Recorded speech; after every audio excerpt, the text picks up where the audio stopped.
A Arca da Aliança era mais do que uma caixa lindamente trabalhada. Era o lugar escolhido por Deus para habitar entre o seu povo, um símbolo tangível da sua santa presença. Imagine um baú feito de madeira de acácia, revestido por dentro e por fora com ouro puro e brilhante. Tinha uma tampa magnífica, o propiciatório, adornada com 2 querubins de ouro, um de frente para o outro, com as asas estendidas. Isso não era meramente um móvel. Era o próprio trono de Deus na terra. Para os israelitas vagando pelo deserto, e mais tarde, se estabelecendo na terra prometida, a arca era um lembrete constante e poderoso de que eles não estavam sozinhos. Deus estava com eles, guiando-os, protegendo-os e habitando bem no meio deles. Dentro deste baú sagrado havia 3 itens preciosos, cada um contando uma história da fidelidade e do poder de Deus. Havia um pote de ouro contendo maná, o pão milagroso do céu que sustentou o povo no deserto. Havia a vara de Arão que havia brotado, um sinal da liderança escolhida por Deus e da autoridade que dá vida. E o mais importante, havia as 2 tábuas de pedra nas quais o próprio Deus havia inscrito os 10 mandamentos, o fundamento de sua aliança com seus filhos. A arca representava a promessa de Deus, sua provisão e seus princípios.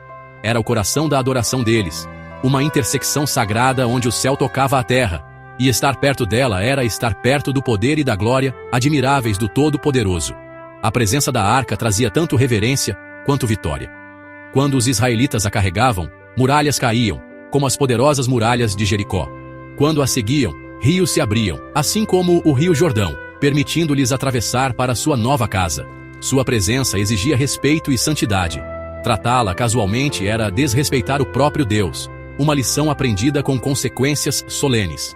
Era guardada na parte mais sagrada do tabernáculo e, mais tarde, do templo, o Santo dos Santos, acessível apenas ao sumo sacerdote, e apenas uma vez por ano. A arca era um sinal constante e visível de que o poder e a presença de Deus eram reais, ativos e centrais para a vida de sua nação. Pense em como deve ter sido saber que a presença de Deus estava tão perto, contida em um objeto físico que você podia ver. Era uma fonte de imenso conforto e admiração incrível. O povo de Israel não precisava se perguntar se Deus estava com eles. Eles tinham um lembrete dourado e glorioso liderando seu caminho. Este objeto sagrado era a âncora de sua fé, o ponto focal de sua identidade como povo escolhido de Deus. Era o lugar onde a expiação era feita por seus pecados, onde a misericórdia era estendida e onde a voz de Deus era ouvida. Era, em todos os sentidos, o tesouro mais precioso que possuíam, um sinal físico de um relacionamento eterno. Então, se a arca era tão importante, para onde ela foi? A Bíblia conta sua história até certo ponto, e então, silêncio. A Arca da Aliança desaparece do registro histórico. Muitos acreditam que isso não foi um acidente ou um simples caso de ter sido perdida em uma batalha. Muitos teólogos e pensadores sugerem que o próprio Deus orquestrou seu desaparecimento. Mas por que Deus removeria um símbolo tão poderoso de sua presença? Talvez o povo tivesse começado a adorar o símbolo, em vez daquele que ele simbolizava.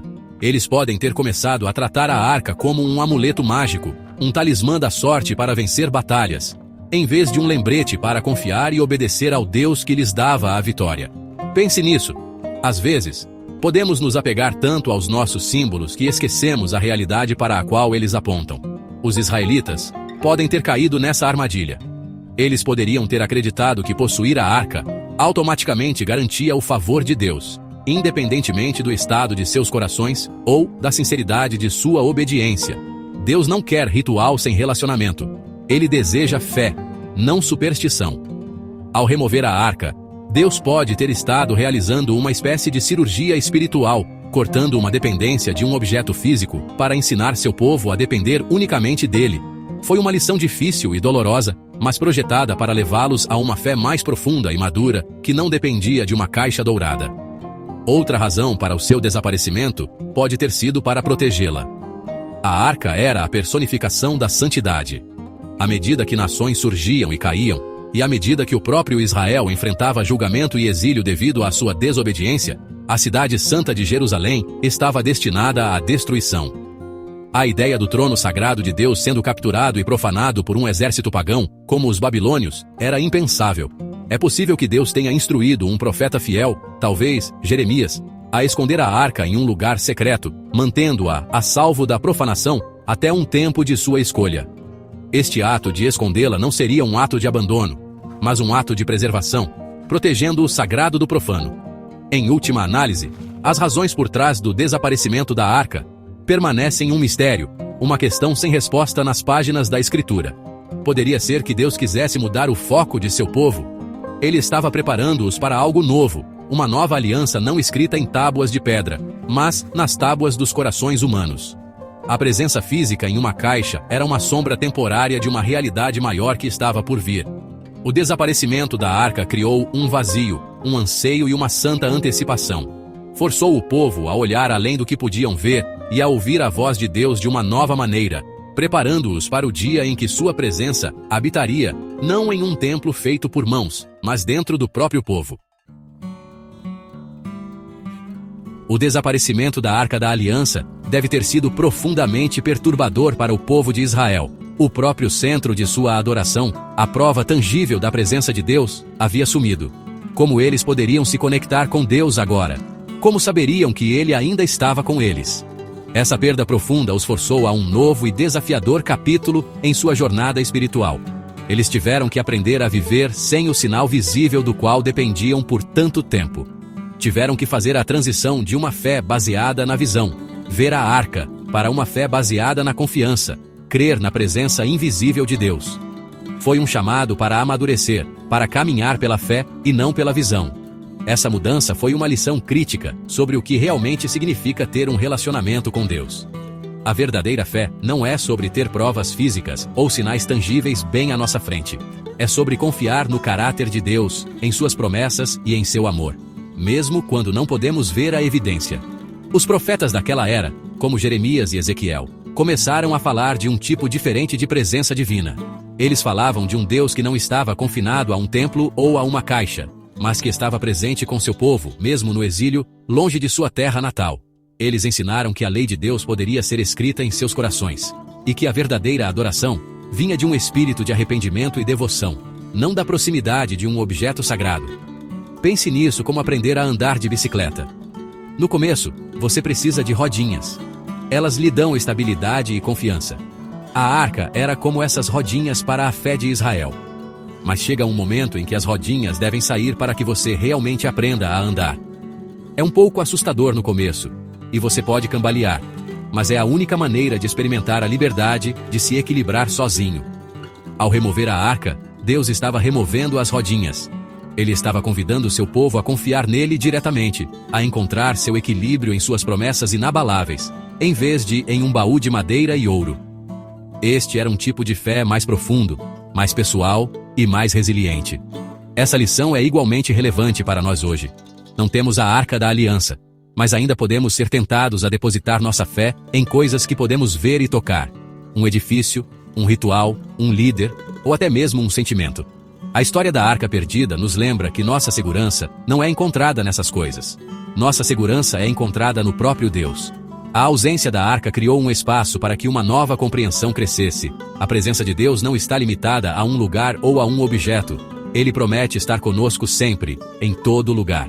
O silêncio em torno do destino da arca nos ensina a ouvir mais atentamente sua voz nas Escrituras e em nossos corações. O mistério da localização da arca continua a fascinar as pessoas até hoje. Ela foi encontrada. Está escondida nas profundezas da terra sob Jerusalém, ou talvez em uma caverna nas colinas da Judéia, ou até mesmo em uma igreja remota na Etiópia, como algumas lendas afirmam. A verdade é que ninguém sabe ao certo. Esse mistério não resolvido pode ser inquietante se nos concentrarmos em encontrar o objeto. Mas e se o próprio mistério for um presente? E se o objetivo não for encontrarmos a arca, mas encontrarmos a Deus em sua ausência? Não ter todas as respostas pode ser um poderoso catalisador para a fé. Isso nos impulsiona a confiar naquele que detém todas as respostas, mesmo aquelas que ele escolhe não nos revelar ainda. A história não resolvida da arca nos aponta para uma verdade maior revelada no Novo Testamento. O escritor de Hebreus explica que a arca e a antiga aliança eram sombras e cópias de uma realidade celestial. Elas eram um sinal que apontava para algo melhor. Esse algo melhor é alguém, Jesus Cristo. Ele é o cumprimento máximo de tudo o que a arca representava. A arca continha a lei. Jesus encarnou e cumpriu a lei. A arca era o lugar da misericórdia. Jesus é o nosso propiciatório, através de quem recebemos a graça e o perdão de Deus. A arca era o lugar de habitação de Deus. Através do Espírito Santo, Deus agora habita nos corações de todos os que creem em seu Filho. Então, precisamos encontrar a arca? De certa forma, ela já foi encontrada, mas não da maneira que poderíamos esperar. Não precisamos procurar uma caixa dourada porque nos foi dado o verdadeiro tesouro. A promessa da presença de Deus não está mais confinada a um único objeto sagrado guardado atrás de um véu. O véu foi rasgado quando Jesus morreu na cruz, dando a todos acesso direto a Deus. A presença de Deus está agora tão próxima quanto o nosso próprio batimento cardíaco. A nova aliança não é sobre nós irmos a um lugar especial para encontrar Deus, mas sobre Deus fazer sua morada em um povo especial, nós. O mistério da arca perdida abre caminho de forma bela para o milagre do Espírito que habita em nós. Portanto, que o mistério da arca o encoraje. Que ele o lembre de que os planos de Deus são maiores do que nossa compreensão. Podemos não ter um baú dourado para olhar, mas temos algo infinitamente maior. Um relacionamento pessoal com o Deus vivo através de Jesus Cristo. Temos sua palavra para nos guiar, seu Espírito para nos confortar e sua promessa de que ele nunca nos deixará, nem nos desamparará. A busca pela arca acabou, não porque ela foi encontrada, mas porque seu propósito foi perfeita e belamente cumprido. Nossa fé não repousa em um mistério do passado, mas na certeza de um Salvador que está conosco sempre, até o fim dos tempos.